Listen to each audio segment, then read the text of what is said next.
Hi, and welcome back to Ready, Set, GYO, your on-the-go guide to learning gynecologic oncology.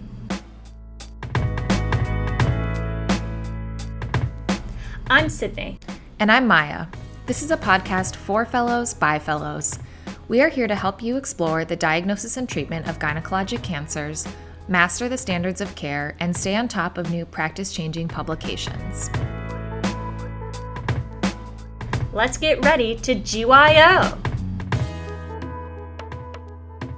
Welcome back, listeners. Today, we're going to explore the fundamental principles of tumor growth and chemotherapy. Sydney, what are our objectives for today? Today, we will 1. Describe how cytotoxic chemotherapies are able to selectively target tumor cells as opposed to normal tissues.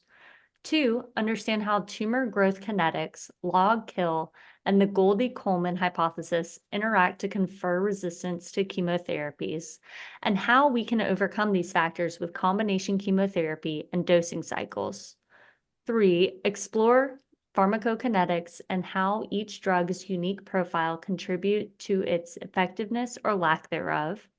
4. Investigate how to calculate doses for certain therapeutic agents. And 5, find out how to determine whether a therapy regimen is effective for a patient. So Maya, can you tell us more about cytotoxic chemotherapy? Cytotoxic therapy is a broad term which includes a variety of anti-cancer drugs with activities in many distinct malignancies. These therapies generally target the cell cycle or properties of cell growth through a number of mechanisms and thus tend to target rapidly dividing cells. Normal tissues can also be affected by cytotoxic therapy. However, not all normal tissues experience the same effects of chemotherapy because they have different growth properties, being classified as static, expanding, or renewing. Static tissues are relatively safe from cytotoxic drugs because they're rarely dividing. These are tissues like nerves and muscle. You may be wondering about peripheral neuropathy associated with some chemotherapeutic agents such as cisplatin. Interestingly, it's actually direct toxicity to the Schwann cells that cover the nerve axons that's responsible for peripheral neuropathy. Expanding tissues don't have rapid turnover, but they can proliferate quickly in response to stress or damage. A great example is the liver. Lastly, renewing cells are the tissues we think of as being most sensitive to chemotoxicities. These are the rapidly dividing cells of the body, such as the GI mucosa or the bone marrow. Cancers obviously don't have the same growth pattern as normal cells. They're able to evade the checks and balances of the cell cycle by either inactivating tumor suppressor genes or activating oncogenes. They exhibit Gompertzian growth kinetics. What this means is that individual cells have really fast exponential growth early on.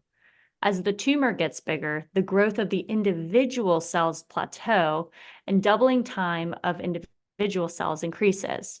However, since the tumor size is overall much larger with many more cells, the tumor growth will increase in speed.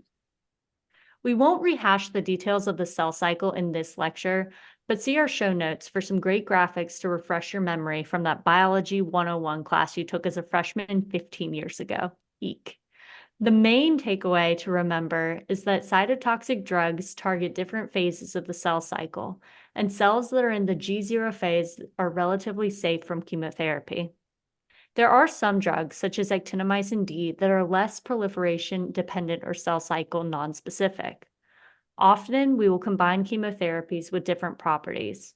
For example, a cell cycle specific drug with a cell cycle nonspecific drug to optimize treatment effects.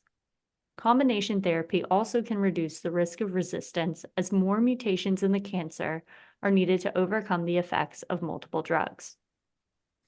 There are some principles of combination therapy that we should be aware of. One, as previously stated, we should optimize different mechanisms of action and use drugs with differing toxicities. It's important to use the optimal dose for each drug, so we shouldn't reduce the dose to compensate for the addition of another drug, as it's likely to make the individual drugs ineffective. We also want to create combinations with synergistic, not antagonistic effects, and we should attempt to deliver combinations that minimize the burden on the patient. For example, not require different agents on different days, special facilities, or extra travel for some agents, etc. Because of the way chemotherapy interferes with the cell cycle and the atypical growth patterns of cancer, there are some unique considerations we must take into account when thinking about tumor kinetics. Sydney, do you want to take this one? Sure, Maya. Really, the curability of a cancer with chemotherapy is inversely proportional to the number of cells in quote active, meaning not G0 portions of the cell cycle. Said another way, when tumors are smaller and have a higher percentage of rapidly growing cells, they're more chemosensitive. Because there will always be some proportion of cancer cells in an inactive state, only a fraction of cells can be killed with each treatment, and this number will not be constant. This is the concept of log kill. Only when the logarithmic kill is very large, we're talking greater than 99%, and treatment is repetitive, can single agent chemotherapy be curative? This is why multiple cycles of chemotherapy is important. Another important concept to understand is the Goldie-Coleman hypothesis. This states that mutations toward chemotherapy resistance occur spontaneously at a rate of 1 mutation per 1 million cell divisions or higher. Thus, the likelihood of spontaneous mutation increases as the size of the mass increases. Adding chemotherapy adds selective pressure and further increases mutations. Maya, can you tell us about some of the ways that tumors do develop resistance? You got it. Some mechanisms of resistance include altered DNA repair, defective transport of the chemotherapeutic agent, enhanced drug efflux from the cell, altered hormone receptor or target protein concentrations, gene amplification, receptor point mutations, reversion mutations, and impaired prodrug activation. Cancer, unfortunately, can be pretty smart. So, we know giving chemo over a certain period of time with multiple infusions is important, but how do we know how much to give or where the chemo is going? Do we have any pharmacists in the house? So, this is a question of pharmacokinetics. Pharmacokinetics is sometimes described as what the body does to a drug. Put another way, it evaluates a drug's absorption, distribution, metabolism, and excretion properties. The pharmacokinetics of a drug depend on the drug's chemical properties, such as the molecular weight or lipophilicity, as well as patient-related factors such as renal function, sex, or age. Bioavailability is the extent and rate at which the drug becomes completely available at the intended target site.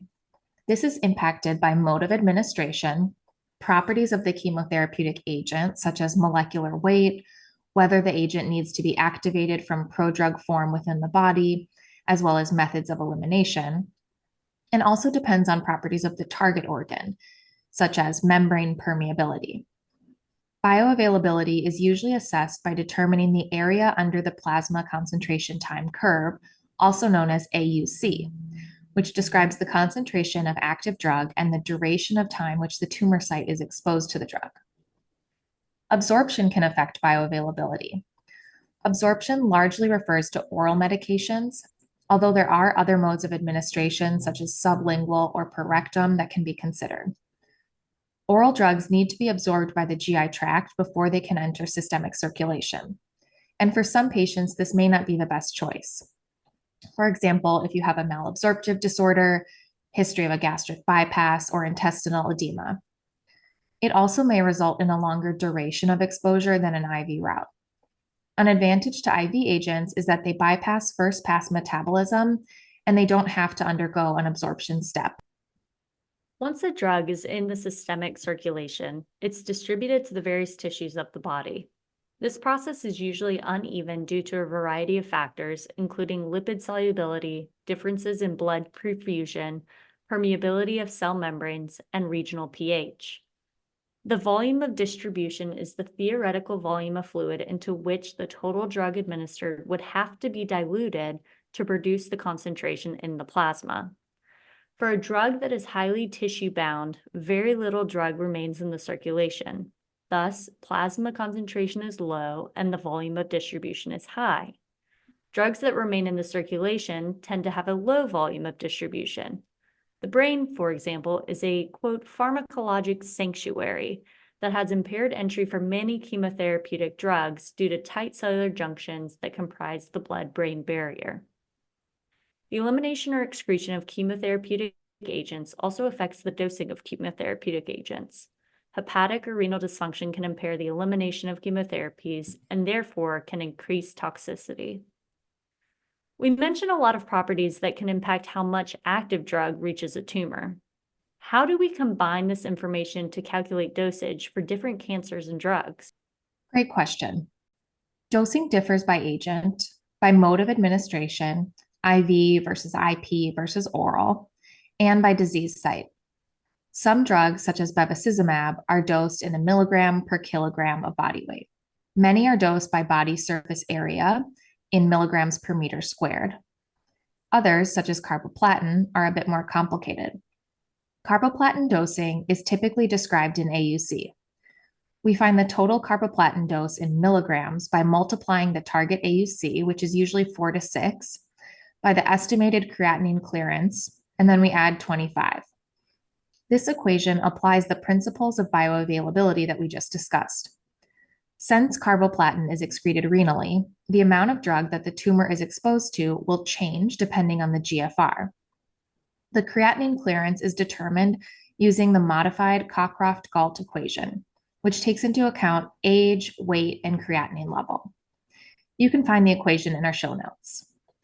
The creatinine used in the equation should never be less than 0.7. So if your patient has a creatinine that is lower than that, you can substitute 0.7 in. This will ensure that the creatinine clearance that's calculated isn't greater than 125 milliliters per minute and doesn't exceed the maximum dose of carboplatin dictated by the FDA for each AUC, which is 600, 750, and 900 for an AUC of 4, 5, and 6, respectively. GlobalRPH.com can give you a safe calculator if you need to calculate your own chemo dosing in clinic. Most electronic medical records do have chemo calculators built into their system as well. Sydney, I've heard of dose-dense chemotherapy and dose intensity. Can you explain how these are different? Dose-dense chemotherapy refers to a chemotherapy treatment plan in which the same total dose of chemotherapy is given over a shorter interval than a standard regimen. In other words, the interval between successive treatments is reduced. Dose intensity, on the other hand, is the amount of drug delivered per unit of time, expressed as milligrams per meter squared per week, regardless of the schedule or route of administration. Dose intensity is really important in chemotherapy. In general, increased dose intensity tends to demonstrate improved outcomes. A particularly good example is with choriocarcinoma, but the relationship varies by agent and disease site. Current recommended dosages for each cancer are an attempt to optimize dose intensity to achieve maximal oncologic benefit while not creating overwhelming side effects or toxicity. Awesome. So we've covered the principles of how to give agents, how to determine where they're going, and how to calculate how much to give. But Maya, how do we know if it's working? We use the RECIST version 1.1 criteria to standardize treatment response or progression. RECIST stands for Response Evaluation Criteria in Solid Tumor. It uses imaging, most commonly CT, to assess disease status. Target lesions for ongoing measurement must be identified. Up to 5 total target lesions and 2 per organ can be selected. Tumor lesions must be larger than 10 millimeters by CT scan in the long axis or 20 millimeters by chest X-ray. Lymph nodes that have a short axis greater than or equal to 15 millimeters are considered measurable and accessible as target lesions. Complete response is the disappearance of all target lesions. Any pathologic lymph nodes, whether target or non-target, must measure less than 10 millimeters in the short axis. And this is because 10 millimeters is generally the cutoff that we use for normal sized lymph nodes. Partial response is a greater than or equal to 30% decrease in the sum of diameters of the target lesions, taking the baseline sum diameters as reference. And then progressive disease is a greater than 20% increase in the sum of diameters of target lesions, taking as reference the smallest sum that target lesions have been at any point in treatment. This may or may not be the same as the baseline sum. The sum of diameters must also have an absolute increase of at least 5 millimeters to be counted as progressive disease. Stable disease is a catch-all category. So if there's neither sufficient decrease to qualify for partial response nor sufficient increase to qualify for progressive response, then you have stable disease. Thanks for the explanation. It's good that there's standardized measurements that will help us more accurately classify our patients' responses to therapies, especially with novel therapies on clinical trial. Well, that's all we've got for you today. Maya, what are our key takeaways? Cell cycle specific cytotoxic chemotherapies target the active phases of the cell cycle. Cells that divide more rapidly, such as tumor cells, and even some normal tissues, such as the GI mucosa, are more likely to have this effect of toxicity. Static tissues, such as nerve and muscles, or cells in the G0 phase, are much less likely to be targeted by chemotherapies. Tumors exhibit Gompertzian growth kinetics. With cancer growth, while individual cells may divide at a less rapid rate, the tumor will grow with increasing speed due to reduced doubling rates for tumor size. Log kill refers to only a portion of tumor cells being destroyed with each treatment.